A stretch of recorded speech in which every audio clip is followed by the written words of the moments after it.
വിഴിഞ്ഞത്ത് Mediterranean shipping company വൻ വിദേശ നിക്ഷേപം നടത്തിയത് LDF സർക്കാരിന്റെ ദീർഘവീക്ഷണത്തിന്റെ വിജയമെന്ന് ഇന്ന് വാർത്ത പ്രസിദ്ധീകരിച്ച ദേശാഭിമാനി നിയമസഭയിൽ പ്രതിപക്ഷ നേതാവ് എതിർവാദം ഉയർത്തിയതോടെ വീട്ടിലായി. ഇന്നത്തെ ദേശാഭിമാനിയുടെ ഒന്നാം പേജിലാണ് വിദേശ നിക്ഷേപം LDFന്റെ നേട്ടമായി അവകാശപ്പെട്ടത്. എന്നാൽ പ്രതിപക്ഷ നേതാവ് ഷിപ്പിംഗ് കുത്തകയുടെ നിക്ഷേപത്തിൽ ആശങ്ക ഉന്നയിച്ചതോടെ ദേശാഭിമാനി ഈ വാർത്ത വെബ്സൈറ്റിൽ നിന്ന് ഡിലീറ്റ് ചെയ്തു.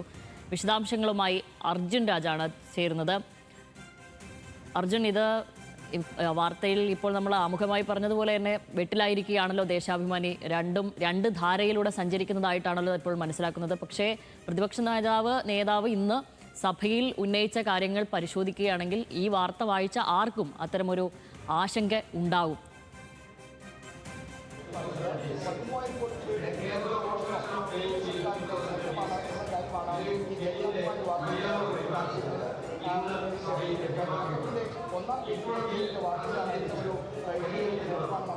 അർജുൻ, കേൾക്കാമോ?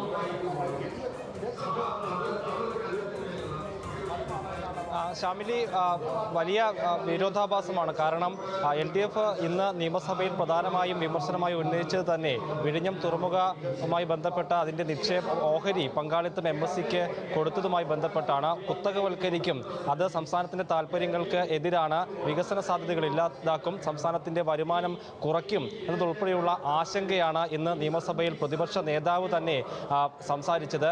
ഒരു പ്രതിപക്ഷത്തിൻ്റെ വാദത്തിനൊപ്പം ചേർന്ന് നിൽക്കുന്ന ആശങ്ക ഭരണപക്ഷവും പങ്കുവയ്ക്കുന്ന സാഹചര്യമുണ്ടായി. ഇതിൽ ഉത്കണ്ഠയുണ്ട്. സംസ്ഥാനത്തിന് താല്പര്യം ഉറപ്പാക്കുന്ന തരത്തിലെ നടപടിയെടുക്കൂ എന്ന് ഭരണപക്ഷവും, പതിവിൽ നിന്ന് വ്യത്യസ്തമായാണ് സംസ്ഥാനത്തിൻ്റെ പ്രതിപക്ഷത്തിൻ്റെ ഒരു അഭിപ്രായത്തോട് ഭരണപക്ഷം കൂടി യോജിക്കുന്നത്. അസാധാരണമായിട്ടുള്ള ഒരു നില ഇന്ന് കാണുകയും ചെയ്തു. പക്ഷേ ഇന്ന് രാവിലെ ദേശാഭിമാനിയിൽ വന്ന വാർത്ത ഇതിൽ നിന്ന് തികച്ചും വ്യത്യസ്തമാണ്. ഇത് LDF സർക്കാരിൻ്റെ ദീർഘവീക്ഷണത്തിൻ്റെ റിസൾട്ടാണ്. ഈ രീതിയിൽ MSC 13,000 കോടി രൂപ സംസ്ഥാനത്ത് വിഴിഞ്ഞത്ത് നിക്ഷേപിക്കാൻ തീരുമാനിച്ചത് എന്നുള്ള കാര്യമാണ്. അതായത് ഈ ഓഹരി കൈമാറ്റം അത് കഴിഞ്ഞ സർക്കാരിൻ്റെ നേട്ടമായി അവതരിപ്പിക്കുന്നു ദേശാഭിമാനി. ഒന്നാം പേജിൽ തന്നെ ആ വാർത്ത കൊടുക്കുന്നു എന്നുള്ളതും ശ്രദ്ധേയമാണ്. ഈ ആശങ്ക പ്രതിപക്ഷം നിയമസഭയിൽ അവതരിപ്പിക്കുന്ന ഘട്ടത്തിൽ തന്നെ ആ പാർട്ടി പത്രം നേരെ വിപരീതമായി സർക്കാരിൻ്റെ നേട്ടമായി ഈ ഒരു ഓഹരി കൈമാറ്റത്തെ കാണുന്നു എന്നുള്ളതാണ് ശ്രദ്ധേയമായിട്ടുള്ള കാര്യം. നേരത്തെ അവരുടെ വെബ്സൈറ്റിലും ഈ വാർത്ത വന്നിരുന്നു.